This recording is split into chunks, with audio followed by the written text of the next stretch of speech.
Welcome to Parenting the Other Child, Supporting Siblings of Children with Disabilities, brought to you by NAMI Cook County North Suburban, No Shame on You, and the Center for Siblings of People with Disabilities. We're glad you chose to spend some time with us tonight and know you will find tonight's program interesting and practical. I'm Dr. Christine Somerville, a mental health educator and director of programs at NAMI Cook County North Suburban. If you don't already know about NAMI, we're the nation's largest grassroots mental health organization providing public awareness, no-cost support, and education programs online and in person so that people and families affected by mental health conditions can build better lives. We are a lifeline to individuals and families who don't know what to expect in their difficult life journey. All of our programs are free and open to those in our 17 community service area, but we don't turn anyone away who is in need. No Shame on You, who is partnering with us tonight, is dedicated to eliminating the stigma associated with mental health conditions and raising mental health awareness in the Jewish community and beyond. Since the pandemic, No Shame on You has run over 140 free online programs to all ages to provide support during these challenging times. They are continuing to run a whole range of programs and all are welcome. Siblings of children with disabilities face unique challenges, and when not provided with the right resources and support, they themselves are more likely to suffer from higher rates of depression, anxiety, and eating disorders. So tonight we have the pleasure of hearing from an author with lived experience parenting children with different needs. We also will learn from an expert in anxiety disorders about how to support siblings within a neurologically diverse family. We will start tonight with a presentation followed by questions and answers. You can type your questions at any time during the presentation and we'll address as many as we can in the remaining time. So let me introduce tonight's guests. Jessica Leving-Siegel founded the Center for Siblings of People with Disabilities in 2019 after receiving an overwhelming response to the publication of her book, Billy's Sister, Life When Your Sibling Has a Disability, a picture book based on her experiences growing up with her brother Billy, who has autism. Before launching the Center for Siblings, Jessica spent over a decade working in nonprofit marketing communications with stints at BBYO, the Jewish United Fund, and Spertus Institute. She holds a Master of Business Administration degree with a focus on nonprofit management from Indiana University's Kelley School of Business and a bachelor's degree in journalism from Boston University. Dr. Dustin Siegel is a licensed clinical psychologist who specializes in treating anxiety and related disorders, in both adults and children. He currently works at the Anxiety Treatment Center of Greater Chicago. A graduate of the University of Hartford, Dr. Siegel completed his internship at Clemens University before working as a postdoctoral fellow at the Anxiety Treatment Center. He is a graduate of both the OCD Behavior Therapy Training Institute and the Tourette Syndrome Behavior Therapy Institute. He has extensive training in cognitive behavioral therapy, exposure and response prevention, habit reversal, and comprehensive behavioral intervention for tics. It is my pleasure to welcome Jessica and Dustin Siegel. Hi, thank you guys so much for having us, and thank you, Christine, for that introduction. I'm Jessica. I'm Dustin. Nice to meet you all. And I am going to go ahead and share my screen. We have a presentation for you guys. All right. So hopefully no technical problems. Yeah, definitely throw any questions you have as we're going in the chat. And yeah, let us know if you can't hear us or you can't see a slide or anything like that. We will try to keep an eye on the chat as we are going. And we'll kind of tag team a little. I'll give a little bit of an introduction and then Dustin will weigh in with some more like tactical tips. And then, we'll both kind of give you some overview information and then we'll both be around for questions afterwards. So, all right. So yeah, thank you guys again for having us. I hit the slide before I meant to. Thank you for having Yes. So I am Jessica Loving-Siegel, and this is my husband, Dr. Dustin Siegel. I am the founder of the Center for Siblings of People with Disabilities, and Dustin specializes along to our events to be able to dive a little deeper into really talking about this issue and providing tips and tricks for parents, as well as others. I know, we looked at the list of people who were signed up, and I think we've got a lot of parents, but also a lot of educators, a couple other therapists, social workers, really a diverse group tonight. So thank you all for being with us. Do you want to add anything? No, that's pretty good. I apologize. I'm a little under the weather today, so I will be doing my best. You're going to have to bear with a slightly less than perfect version. It's not COVID. He just got his second vaccine shot, so don't worry, I'm not at risk. All right, so now I want to move the screen. There we go. So what do we mean by disability anyway? Just a quick preface before we move forward. So, as I think Christine mentioned, my brother Billy has autism. So when I first wrote my book and got started, I really had friends of mine's intellectual disabilities. I was, specifically writing about my own experience, so thinking about autism. And my brother also has epilepsy and intellectual disabilities. So that's really where my head was at. But since we have come to do our work more officially as the larger nonprofit, the Center for Siblings, we've really expanded. So our, kind of our main book, which is my picture book, which we'll get to in a minute, is still focused on, it's about my story with my brother who has autism, but all of our other materials, we have tried to really use the widest possible definition of the word. So, I know a lot of people joining us from NAMI, it may be, you're wondering, like, is mental illness considered a disability? For our purposes, yes, it includes whatever, feels relevant for you. And the other reason, that we were so excited about this partnership is because, severe mental illness, I think, definitely can qualify as a disability, and siblings feel a lot of the same effects regardless of what the condition may be. And then in addition, as we'll go through, we really see what we're doing as a public health service. We want to do, mental health, positive coping, outreach, and really prevent siblings from having mental health issues as well. So just wanted to get some of those disclaimers out of the way. And then I will just share a little bit of my story with you guys to give you a little more background of who I am, why we're here. Though really, Christine gave a great intro, so you kind of know it all already, but just a few more details. So I grew up in Highland Park, north suburbs of Chicago, with my brother Billy. This is us. I'm about 8 here and he's about 2. And that is about how old we were when he was diagnosed with autism. And I do remember the night that he was diagnosed. I was at ballet class, and my mom always had picked me up, every Tuesday or whatever it was that I had my class. And when I came out of class, my mom wasn't there, and it was my grandpa picking me up, which is very unusual. And he had, just a very concerned look on his face, and he told me my mom wasn't feeling well, and that I shouldn't bother her when we got home.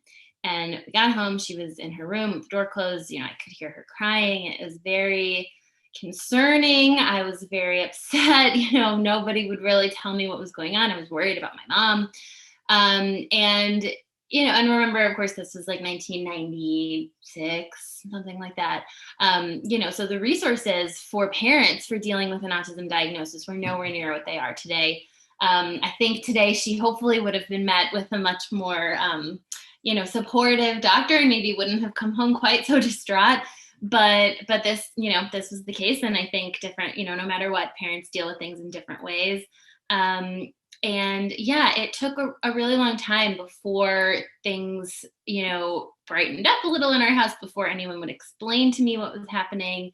When my mom did eventually tell me, your brother has this diagnosis, I really didn't understand what it was. My brother was 2. He doesn't look different than any other kids his age. I hadn't noticed anything seeming off or different, so it was very concerning. I wondered, what's the effect going to be on him as he grows up? What are other people seeing that I'm not? there were a lot of questions, and really, I think, easy to see looking back now, some of those seeds of anxiety that were very much planted. So yeah, I could go on. There's lots of details I could share with you, but essentially, growing up, we actually were very close. We had a great relationship. I did start to notice as both of us got older, I could see where his peers were developing language and he wasn't. I could see where his, social skills didn't seem to be what I was seeing from other kids or might have expected. But for the most part, we always got along. I didn't feel like as a sibling growing up, I had any major concerns. I definitely couldn't see for myself that I was developing an anxiety disorder of my own. And that I was feeling, like I needed to be in charge, like I needed to step up and take an extra role in the family, because nobody told me to do that, but I could sense that I needed to be more helpful around the house, that I needed to be kind of the good child. Like I couldn't be the one to, make my parents need to spend any extra attention dealing with any issues that I might bring up, because it felt like their plate was full. And that was a very self-directed thing that I felt, and that I now know is really common among siblings. But I really, just had no external awareness that this was happening. And the first time that even the question of what is it like to be a sibling was posed to me was when I was in high school. And my brother had been receiving services at a therapy clinic in Northbrook. And he was receiving a bunch of different services there. And my mom, was friends with all the clinicians. She knows everybody, still does. And someone mentioned to her that they were really looking for resources for siblings, that they had had parents coming in and asking, what can I share with the other kids in the house? Maybe they don't understand their sibling's disability, or they're feeling jealous, they're having their own maybe mental health concerns or behavioral issues. Have you heard of that need? Because we haven't been able to find any. And my mom said no.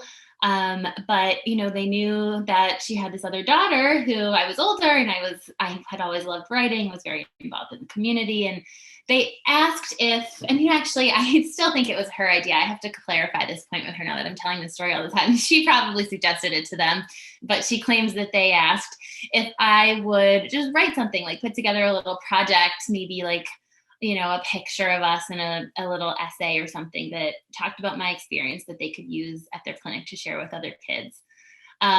So she did bring this idea to me, and I was all over it. I was very, excited to do a project like that. It's also applying to colleges, and felt like it would be good for my college application. So I really, jumped on this idea, and I ended up writing a picture book, which was called, actually at the time it was the first draft was called Special Siblings. It's now the very same story that is published as Billy's Sister.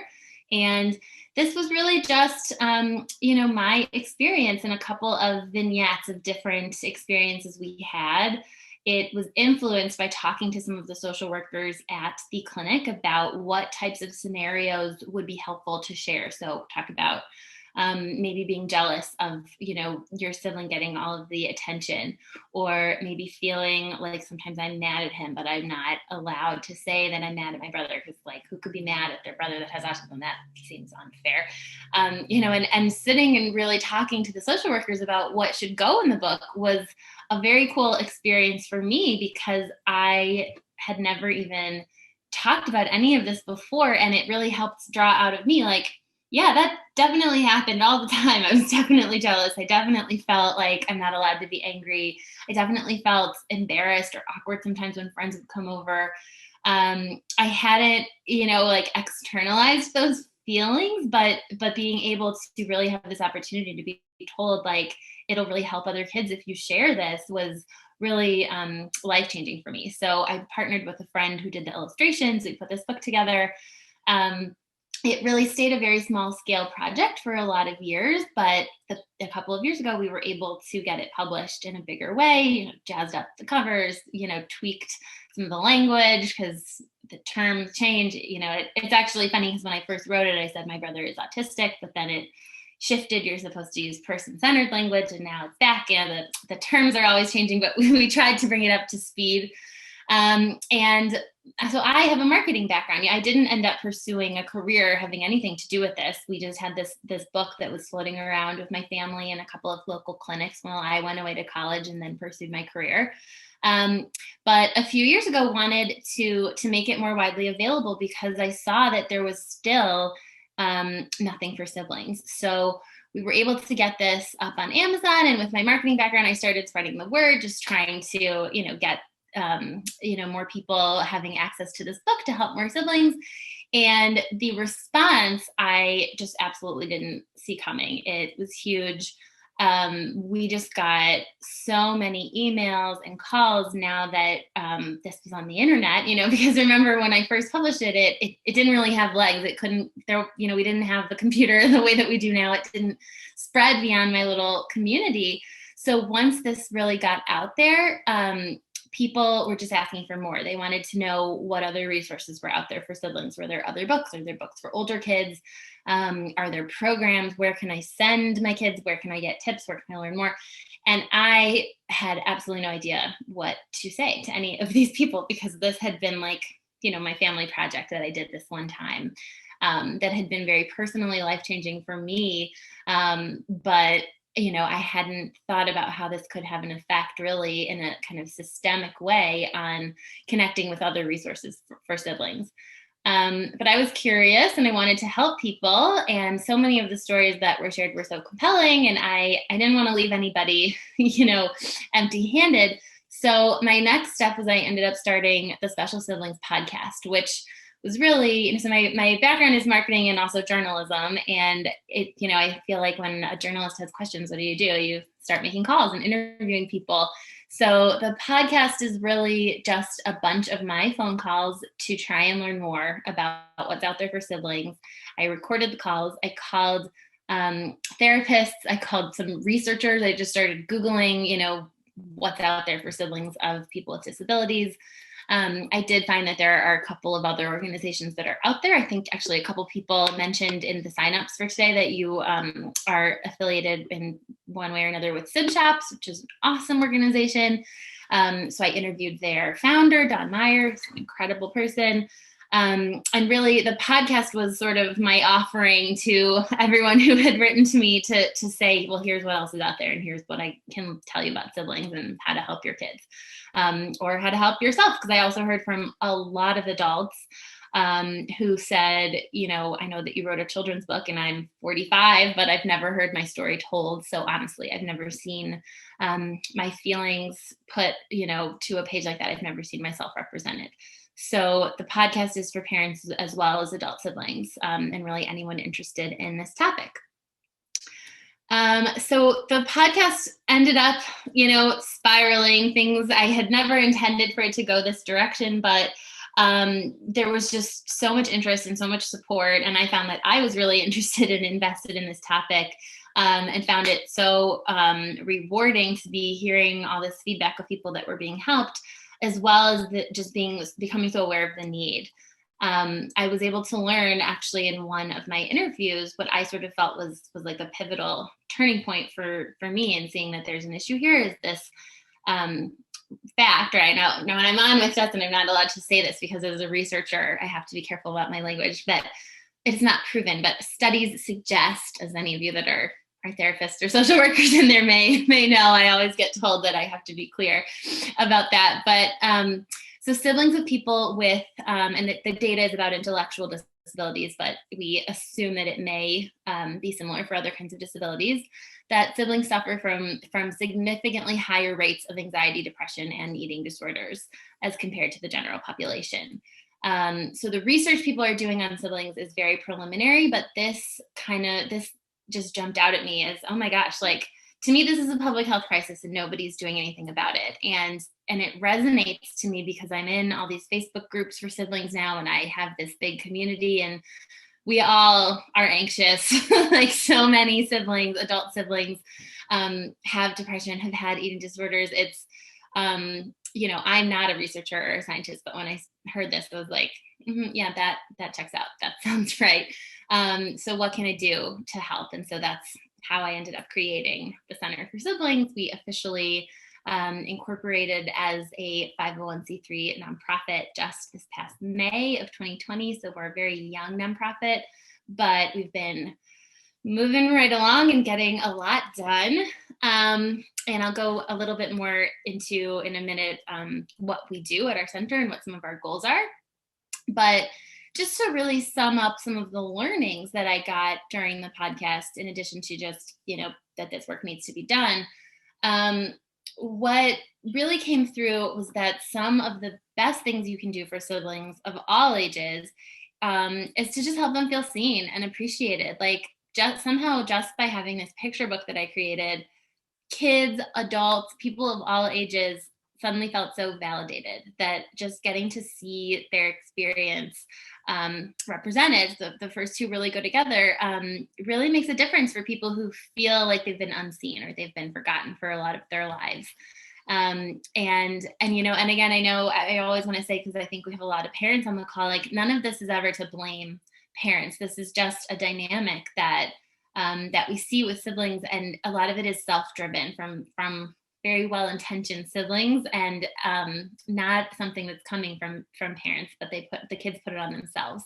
And some of it's just the reality of the situation. There are going to be more doctor's appointments, more attention maybe that's given to the child with the disability, and just really being able to help siblings feel seen, and like somebody knows, like, okay, you have an identity separate from your sibling and you have feelings about the situation that I'm interested in hearing, is honestly, it's simple and it's the most important thing people can do to be supportive. Along that line, representation is really important. I see people in my groups all the time asking, whenever something comes out, like a movie or a TV show, like there was Atypical, or, Wonder, the book, whenever something like that comes out, everyone's like on fire with, oh my God, like one of us, everybody wants to connect. I will not go into it in this talk, but music, the new, I think it's Saya's film that some of you may be aware of, is very controversial, but also represents a sibling story. So it's getting a lot of chatter. I really think that just more representation is critical so that people can see themselves and not feel so alone. And that really plays into a lot of our mission as a center, because we right now have one book about my story as, a white girl who grew up with a brother who has autism. So that's very specific. And we would like to create a lot more types of books, types of representation to really encompass a much broader range of experiences, whether that's, your family type, your gender, what kind of disability is being experienced at home. Really just so that all kids have a chance to see their story represented. So also the research and policies to support siblings at different stages of their lives is something we are really advocating for. This research is also preliminary. There's not a lot of funding on how to support siblings. There's not a lot of research on how siblings are affected. A lot of the research centers around siblings as caregivers, adult siblings as caregivers of their brothers and sisters after parents have passed away. And that's, of course, extremely critical. But I also really believe we need to be seeing more research about how to support kids, how to do early intervention. How do we build coping skills? How do we help them get connected to programs early on and get families connected to programs so that we're preventing some of these issues before they're happening? Empowering siblings to find balanced ways to take active roles in managing care later in life without losing sight of personal wellness. So, as I kind of just previewed, the truth is that sibling relationships are probably going to be the longest relationships that people with disabilities have. And that's, I think, actually how Don Meyer, who's the SibShop founder, puts it, is that, siblings really are going to live, they're most likely going to spend more of their life together than they are going to spend with parents. And so the truth is that in a lot of situations, siblings will end up managing care for their brothers or sisters if that's something that's needed. But we need a lot more support for how to help siblings do that without losing sight of themselves. And that connecting them to some funding for caregivers. Like that is really important, but I believe again that it starts earlier. It starts with helping them see that they are their own full person. They can pursue their own dreams and goals.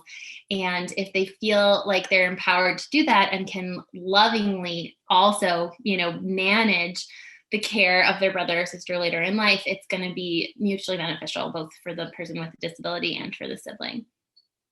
Also, our kind of last little tenet here is our belief that supporting siblings is a community responsibility, which is why we're so grateful to be here doing this program with all of you tonight. There are, I meant to pull up the statistic before we had this, but, there are a lot of people with disabilities, especially when we are broadening that term to include intellectual disabilities, physical disabilities, mental illness, chronic medical conditions. Almost all of us, once you start to really expand, it's hard to find somebody who's not affected by one of these issues. And that person is likely to have a sibling. So we all really need to be elevating these issues in our communities. So quickly, I'll go through a little bit of what our center does, and then I'll turn it over to Dustin to give you some more kind of tactical tips and tricks you can take home. As I mentioned, we really are trying to do a lot of work to create more representation and to help kids cope with feelings. So we recently were very excited to release our workbook, My Sibling Story. It is a companion activity book that goes with Billy's sister.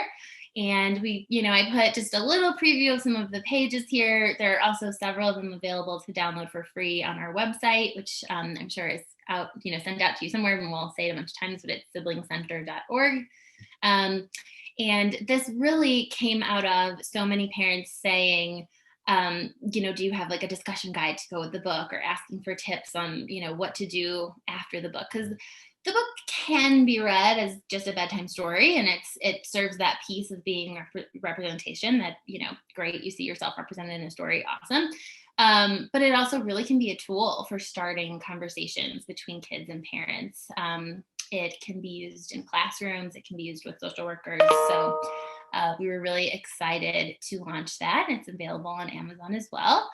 And in the works, we are hoping to release a middle grade novel and a couple of additional children's books. So like I said, we really want to be portraying more diverse situations that siblings may be experiencing. And I know Miriam is on the call, but we didn't decide how much I can announce, but there is a little bit of a partnership that we also have going on. We are really hoping to do a book together to tell a story of a child experiencing a mental health crisis. I'll leave it at that since a lot of the details are still in the works, but really, really excited about that and hoping we'll be able to do a lot more. So those are some of those goals. And then, briefly, we also do a lot of awareness activities such as this, workshops. I do a lot of interviews on other people's podcasts. I'm always looking for opportunities to spread the gospel of siblings and talk about what people in different areas of the disability community and the general parenting community can do to support siblings.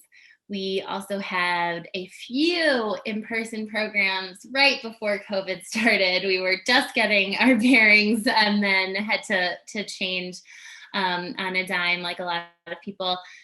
We have moved some of our direct children's programming online as well, but actually Sib Shops, which I mentioned before, also moved most of their Sib Shops online. Those had previously been very localized programs, and now it's easier than it's ever been before to connect to a Sib Shop, and we didn't want to be replicating a program that they're already doing really well, so we've been sending people to those. But we do a lot of these trainings, these workshops with parents, with educators, and are always looking for new audiences to speak to.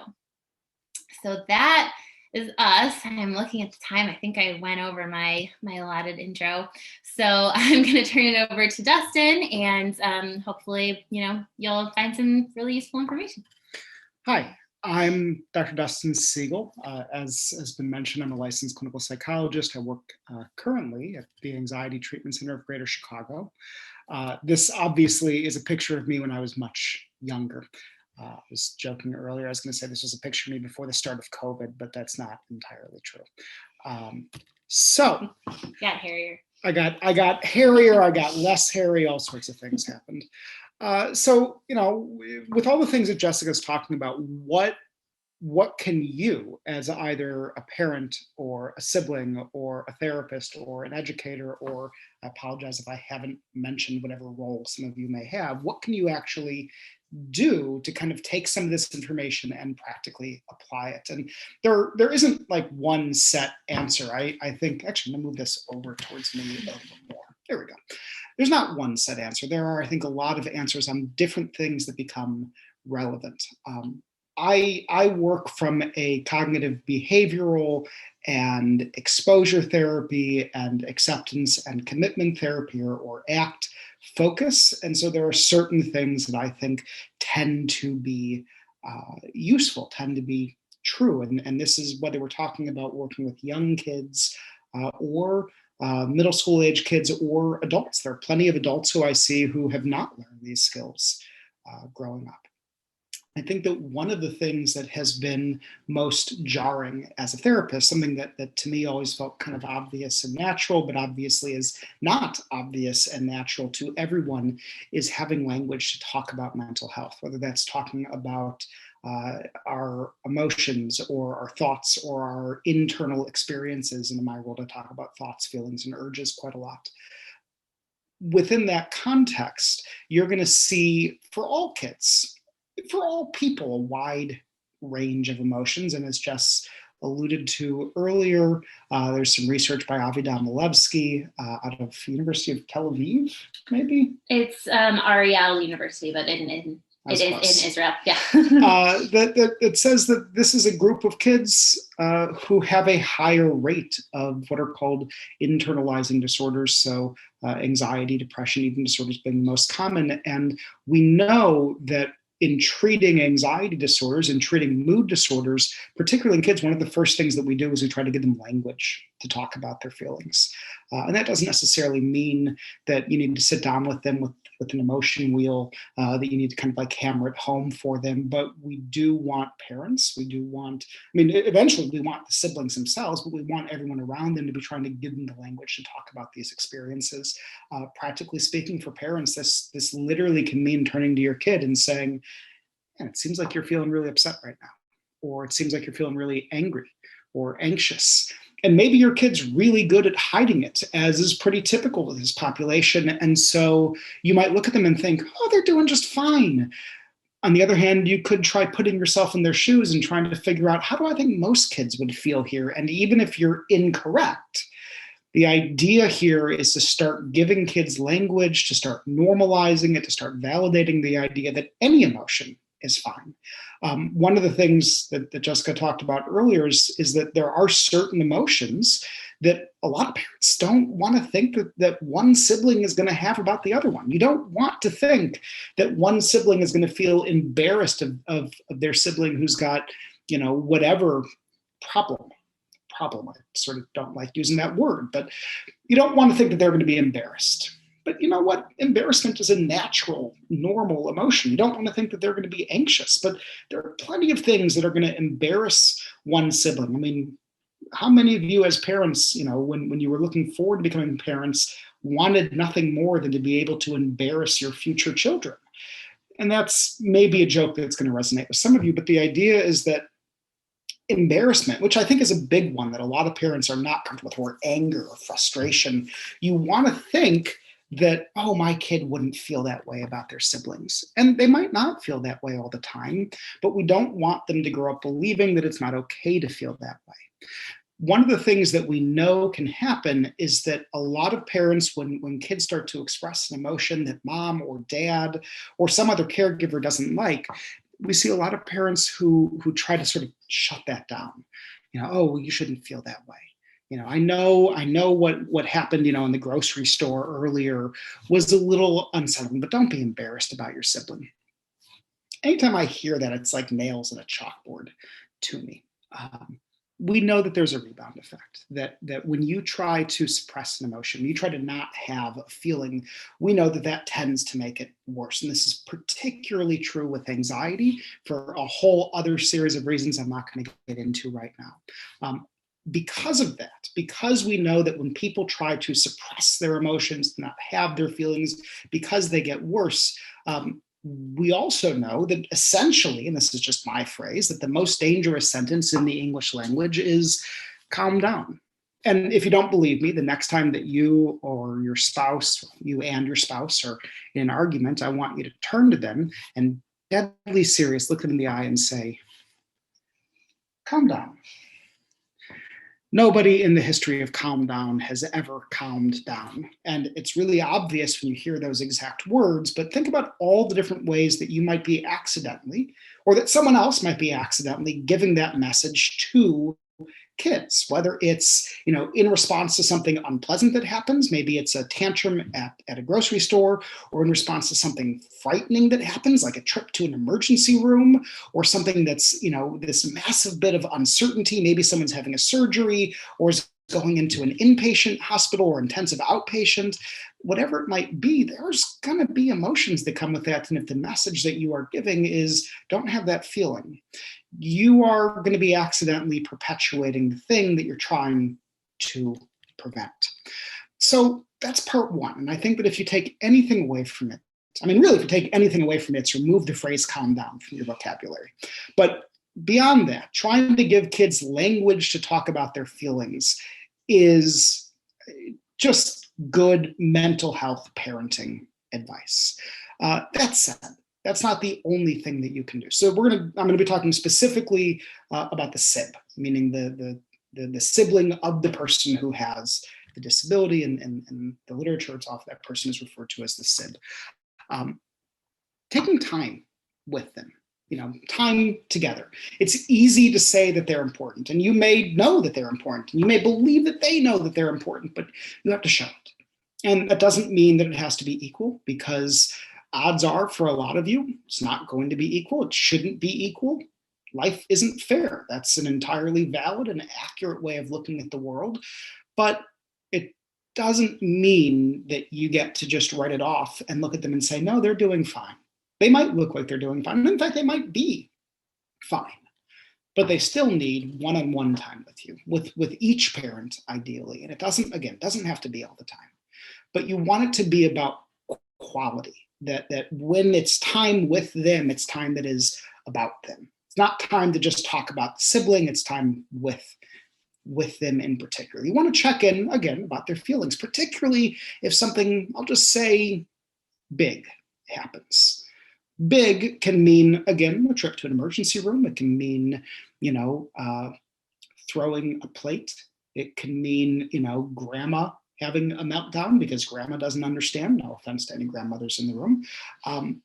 You want to check in with them about how they're feeling. And if they're not willing to tell you how they're feeling, share your own feelings. As parents, it's a really good thing to say to your kid, I felt stressed there. I felt scared there. A lot of you are going to have the mentality of I'm Superman or I'm Superwoman, and I want my kids to not see the cracks in the armor. But that's not realistic. That gives your kids the impression that that's the thing they need to do. Show the cracks in your armor, but don't burden them. There's a very, it's not even a fine line, it's a very thick line, a very big difference between saying I'm having a rough day and it's your responsibility to take care of that. On that same note, ask yourself, how well do I deal with these emotions? How well do I handle being angry or frustrated or feeling guilty or stressed or anxious? And if you look at those emotions and you say to yourself, yeah, I can handle those. I don't particularly like them, but yeah, when I get angry, I don't blow up. When I'm stressed, I don't treat people poorly. When I'm anxious, I don't melt down.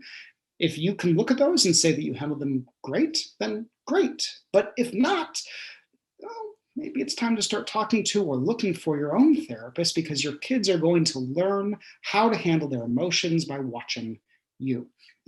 I'm talking a lot about things that you can say, but really one of the biggest sources of learning for kids is just watching mom and dad. Do mom and dad model healthy coping behaviors? Great. Kids are going to learn healthy coping behaviors. Do mom and dad never talk about emotions? Well, I can't tell you how many people I've met who say, well, we never talked about feelings in my household. Okay, well, maybe we can change that. You don't have to do it perfectly, but it is something where as you start doing it, it gets easier and easier and easier over time. You want to make a point of letting your kids, particularly the SIBs, be kids. Again, one of the things that Jessica talked about earlier was parentification. A lot of times these SIBs want to have some kind of role in either taking care of or helping, or language is failing me at the moment, but being some kind of authority or some kind of parenting figure. And it's great that they want to. And if it's what they really want to do, then wonderful. Maybe work with them to figure out what a good role for them might be.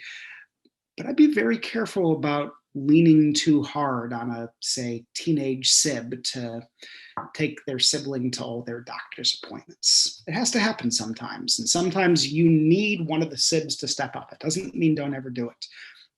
But be very aware of what you're doing, because this is their only chance to be kids. And one of the things that you want to make sure you're keeping in mind is, again, the expectation is this is going to be the longest relationship of their life. The last thing that you ever want to do here is to ruin or damage that relationship. You want, and them having angry feelings, that's not going to ruin it. That's normal. Kids are supposed to get angry at their siblings.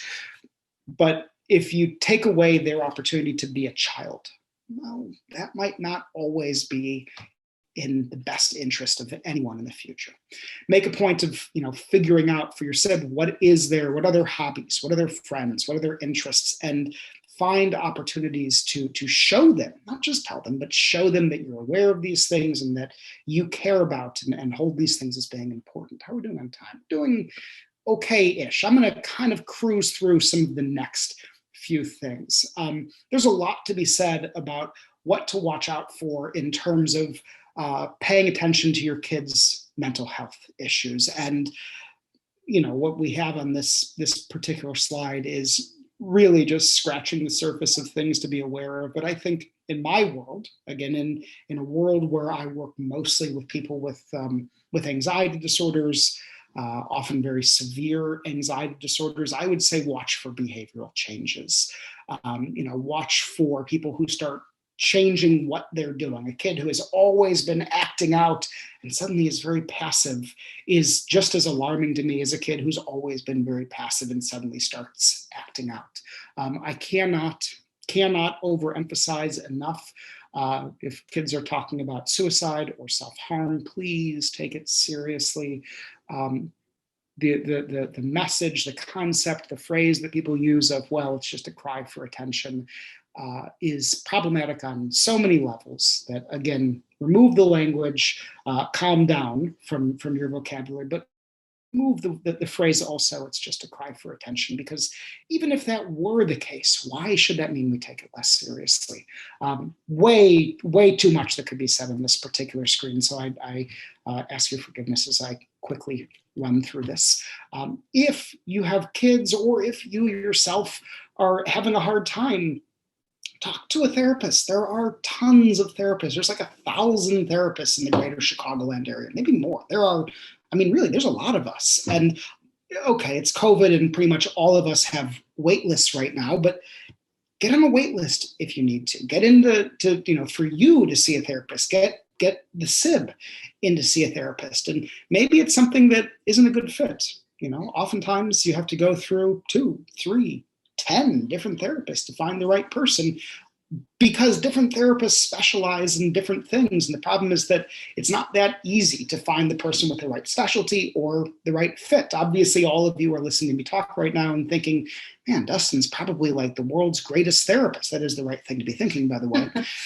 But I'm not going to be the right fit for every person. There's plenty of people who don't like my style, who don't like my personality, and that's perfectly fine. And that's going to be the case for every single therapist you meet. And this is really important because I think a lot of people have, a singular bad experience with therapy and sort of write it off. So please don't do that. ADAA, the Anxiety and Depression Association of America, is an organization I've been involved with for a long time. Same for the International OCD Foundation. NAMI, of course, being, and no shame on you, there are tons of resources out there to help you find the right therapist. Obviously, there is Psychology Today, and use Psychology Today, but ask people. Ask people who work in this field, hey, can you help me find the right person? And sometimes there are people who say things like, don't be worried about doing it. I'm going to say, be worried about doing it, but do it anyway.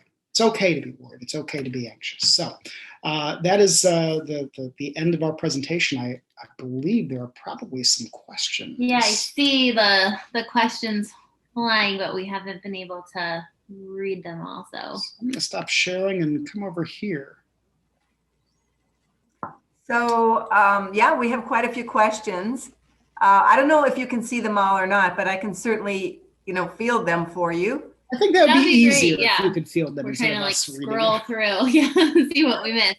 Sure. Okay, so one of our audience members has said, "Hi Jessica, I work at Easter Seals, Joliet region, and actually I am leading a project to provide every material we offer in Spanish as well. And if you ever consider to have your book and material translated to Spanish, please contact me. I will be excited and happy to work with you and include the Spanish-speaking families in this outreach effort." So that's Yeah. great. That's wonderful. Yeah, I'll definitely have to pull your contact info and get in touch. I love that idea. Do you think if the SIB is older or younger than the child with the disability can impact the mental health? For example, say that the sibling with autism is the older sibling of a sibling that does not. I think maybe the question is asking, does the order make a difference in terms of like guessing or predicting what might happen? Does that sound correct? That sounds right. Yeah. I don't know if the research specifically touched on that. Maybe? Yeah, I can speak to it a little bit, which is funny because I'm not the researcher of the two of us, but because I did do a couple of interviews on my podcast with people who are doing research, it doesn't seem like there's been a lot of research specifically to answer the question of does being older or younger have an impact. There has been a little tiny bit of research on number of siblings. So really interesting to think about, like for me and my brother, it was just the two of us.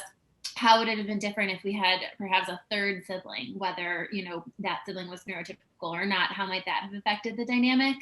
And what was super interesting about that interview that I had with the woman is I would have guessed that the findings would be like, oh, well, it's much easier, you share the burden, there's somebody else to get it and be your buddy. But it's not always the case. It can often fall to just for whatever reason, one of the other siblings is the one that sort of takes on that role of, well, I'm going to be the self-appointed extra mom of the family or whatever the case may be.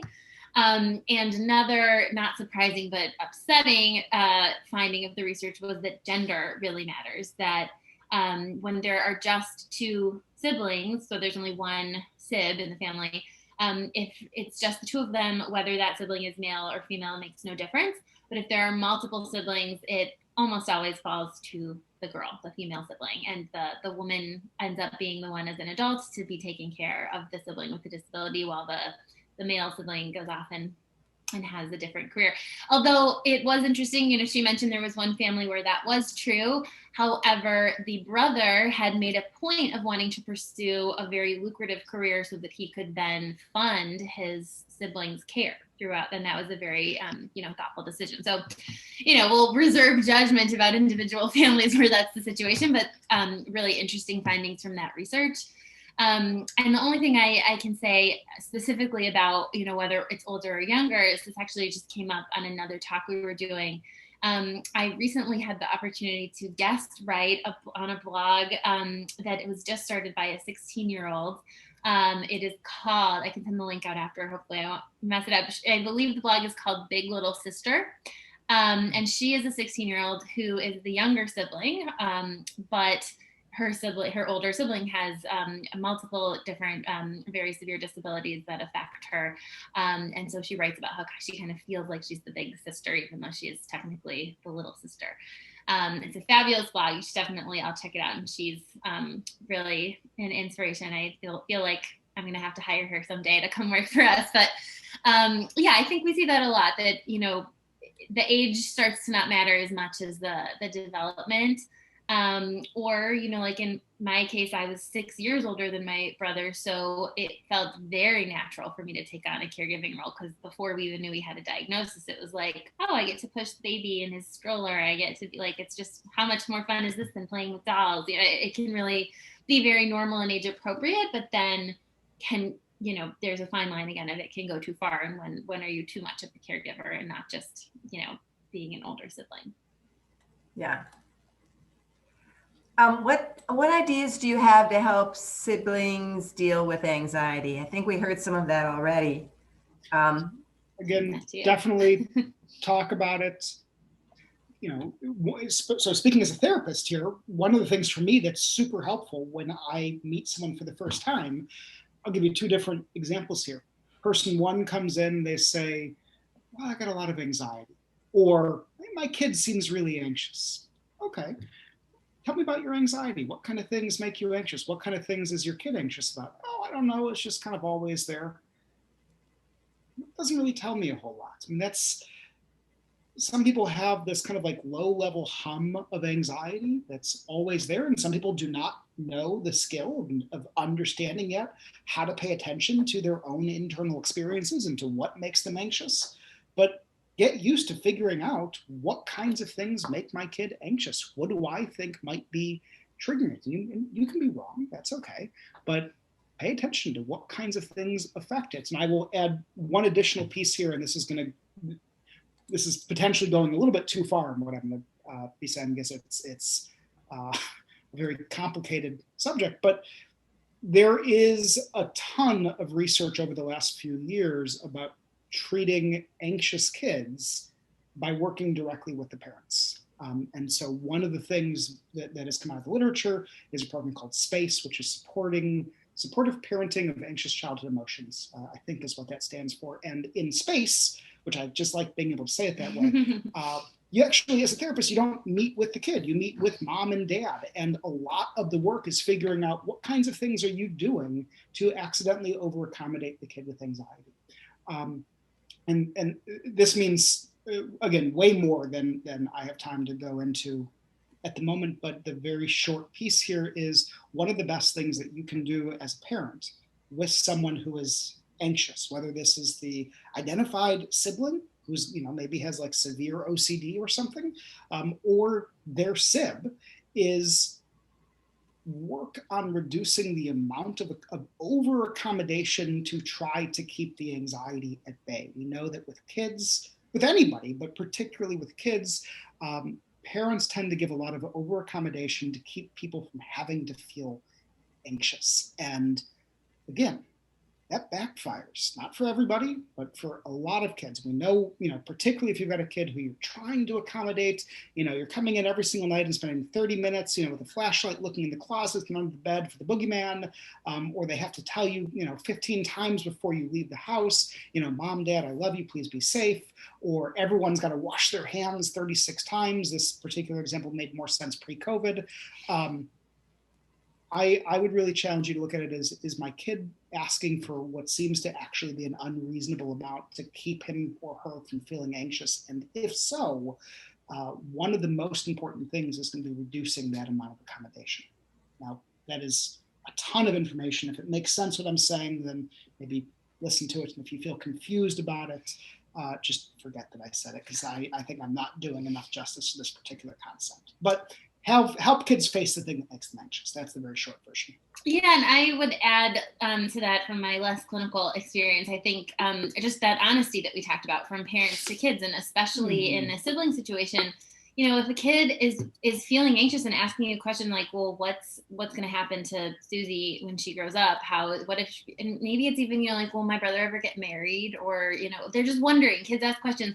And the worst thing you can say if someone's like, well, I'm really worried about, is she going to be okay? Don't worry about it. Yeah, don't worry about it. Of course, it'll be fine. Of course. Oh, you don't have to worry about that. It's going to be great. It's going to be awesome. Like that is really unhelpful, because the kids know that you don't know that. You can't promise that. And that just fosters more anxiety. So, I think that's a great opportunity when something like that comes up for an honest conversation, because age appropriately. Because, as I've learned from therapy and from Dustin, that, uncertainty is really what causes anxiety. It's his favorite word. We talk about uncertainty a lot. And, just getting used to it from a young age, that it is uncertain, and it's okay to talk about things being uncertain. And it's okay to say, I don't know what it's going to be like in the future, but here's what we can do now that can be helpful to kids, I think. Great. All right, we have another question. What therapeutic approach is most appropriate for siblings with anxiety who also witness repeated medical trauma, medical emergencies in the home related to their sibling's disability?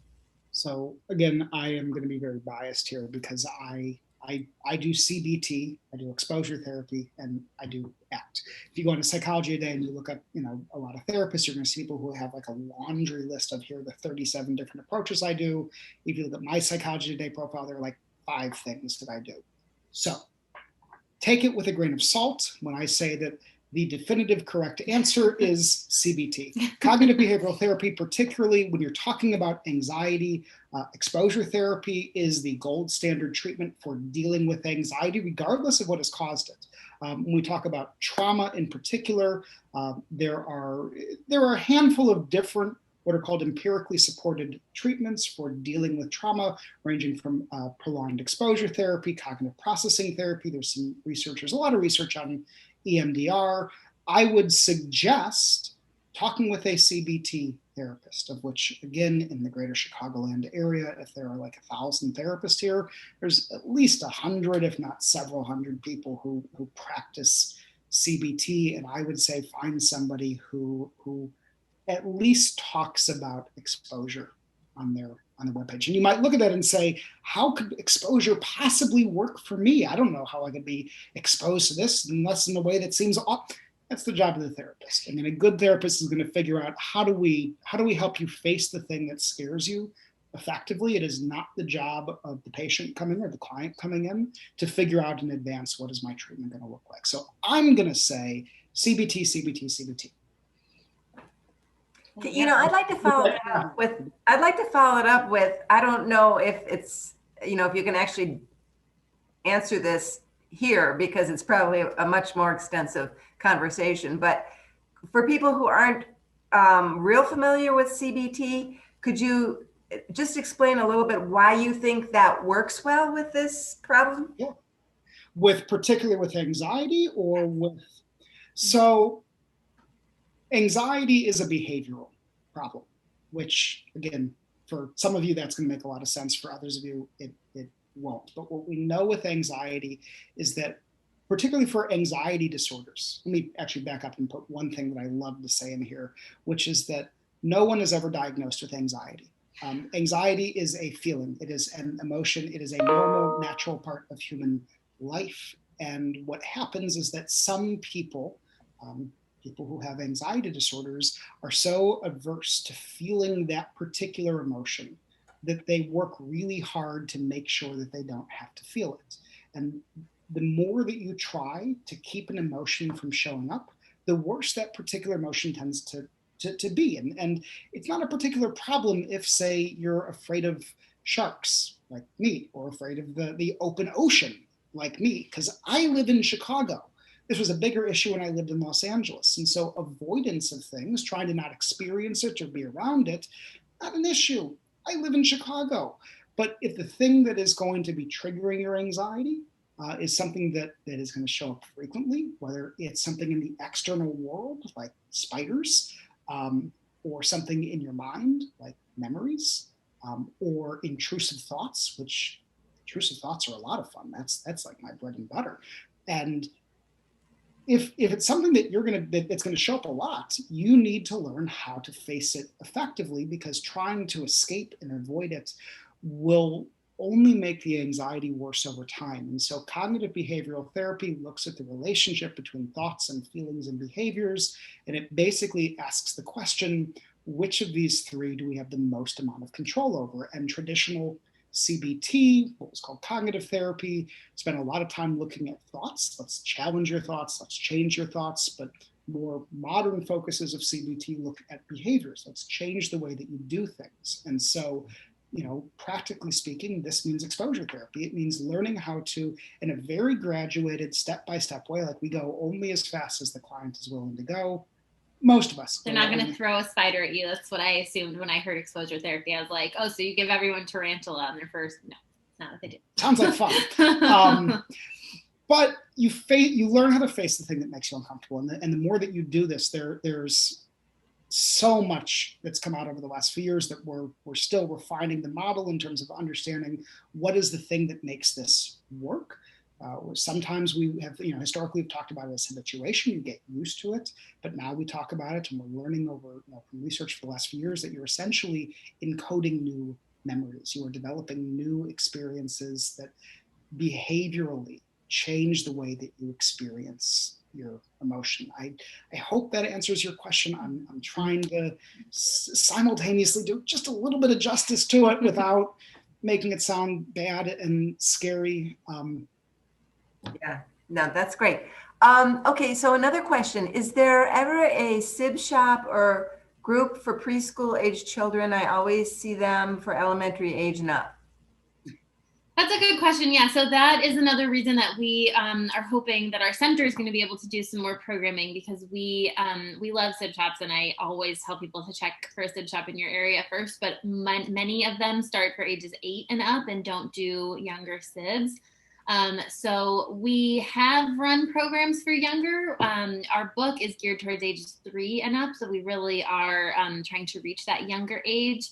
We don't have any upcoming or regular programs, but we do offer one-off programs from time to time. So I would definitely, suggest joining our mailing list. And we're very young, so we're growing. I feel guilty every time because I want to offer more. I want to be able to say like, yes, Tuesdays at 6, but not yet. Not Tuesdays at 6. We don't have anything yet, but maybe someday.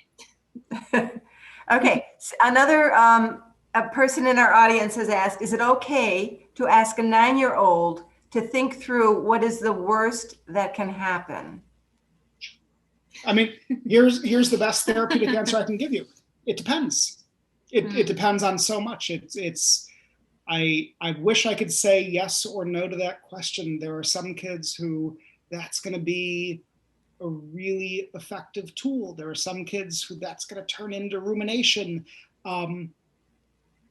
I would maybe start it with, so an easy way to think about exposure therapy is what we call the rule of opposites. What is the opposite of what the person's anxiety says to do? And so if the anxiety says you can't think about that, oh yeah, I would probably think about that. On the other hand, I'm spending a lot of time thinking through the worst case scenario and getting stuck thinking about the worst case scenario. That might not be that effective, but okay, maybe there's some value. There's often value in thinking through what's the worst that could happen. And a lot of this depends on the context. But I would, as a parent, maybe try to offer some other possibilities. Okay, that's the worst that could happen. What's the best that could happen? Let's learn to think flexibly about this. So yeah, that's a good example of the worst. Nicely done. You've got a really creative mind. Give me an example of the best that could happen. What about something that's like halfway in between? And the idea here is you're trying to expand flexibility. You want people to have a wide variety of ways that they can think about their experiences. Now, again, that may not be the right answer for you, so take that with a grain of salt. I'm also just thinking, without knowing the context, I'm trying to guess. And I think, it makes me think also of something we talk about sometimes, which is being honest about, how is the disability affecting a kid? If the question is, what's the worst that could happen when my sibling goes into the hospital,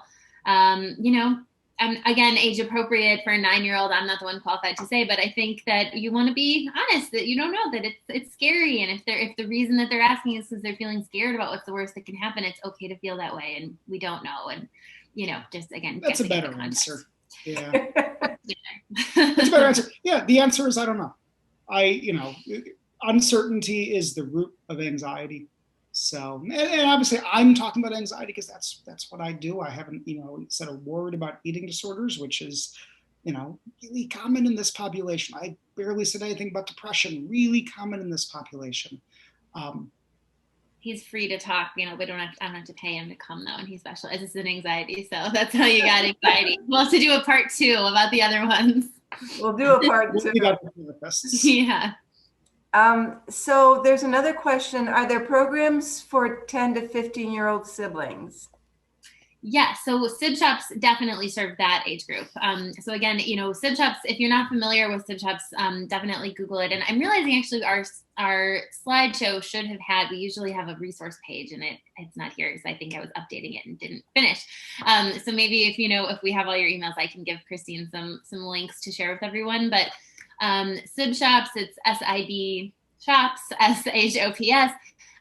They used to be a really localized program. So they don't run their own programs in every city. They are actually a really tiny organization with, I believe, 1.5 staff people based in like Seattle. But they have a curriculum called the SIB Shop curriculum based on a book that they've created for how to lead programs for siblings. And I think their traditional age range is 8 to 18. And they train, someone commented, I think JCFS is starting a SIB shop soon. So that's awesome. I know Lake County School District has a couple.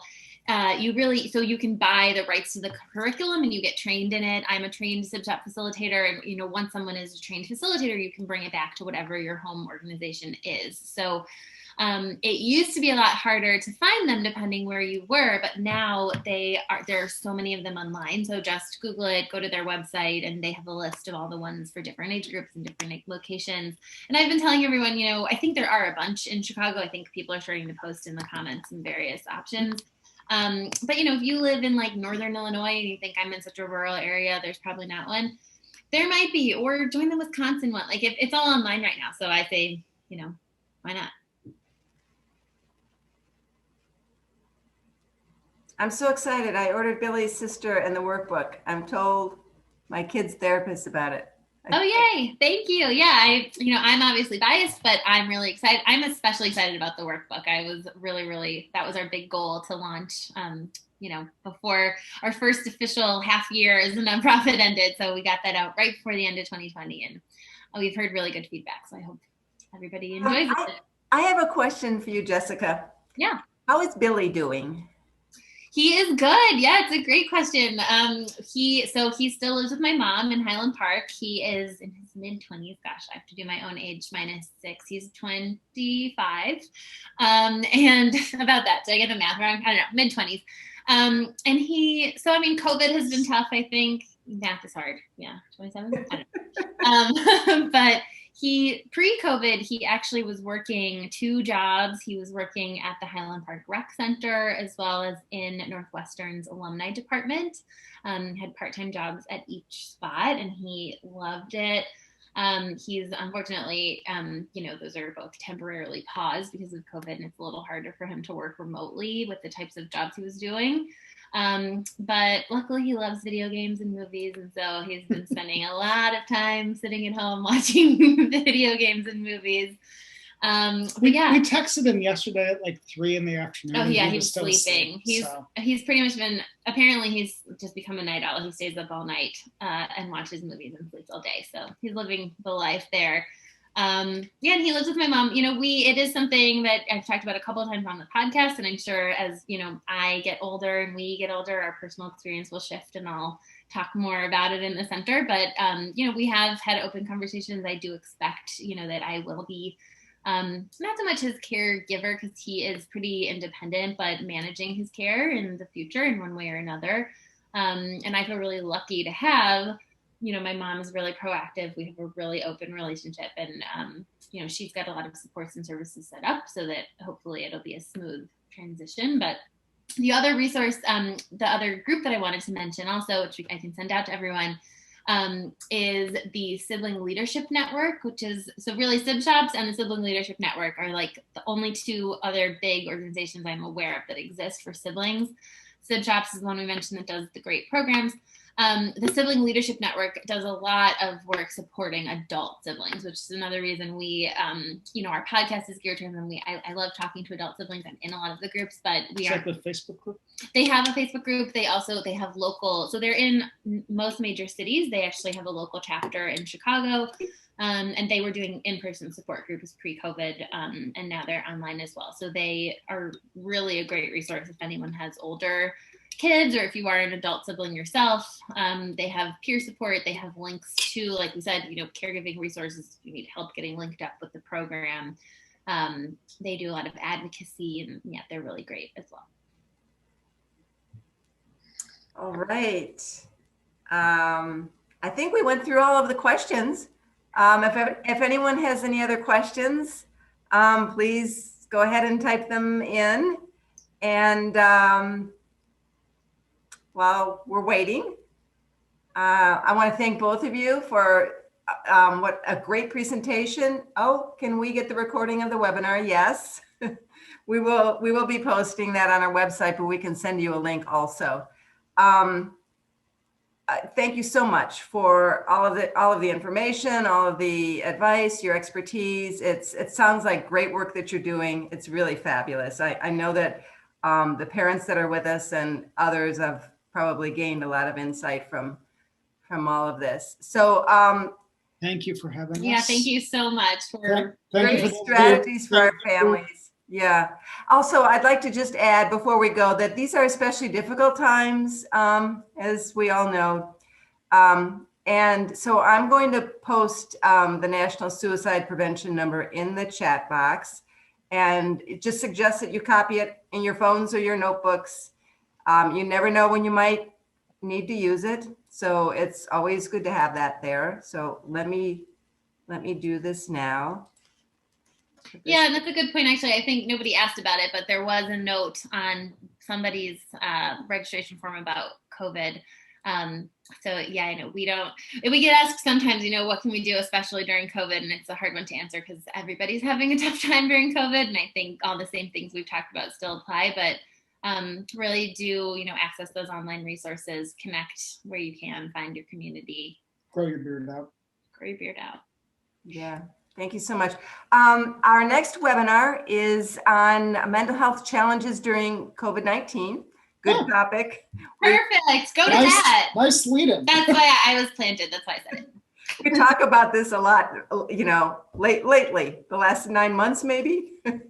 Our next one is scheduled Wednesday, March 17 at 7 p.m. So I hope that those of you who are with us tonight can join us then. And yeah, thank you again, all of you. Thank you, Jessica and Dustin. Thank you all for coming. Stay safe.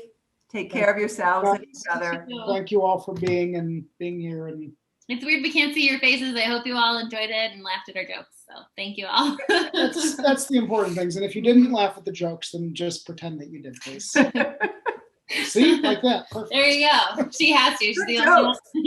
Right, you're the only one we can see. So thank you all. Thank you guys. Bye-bye. Bye.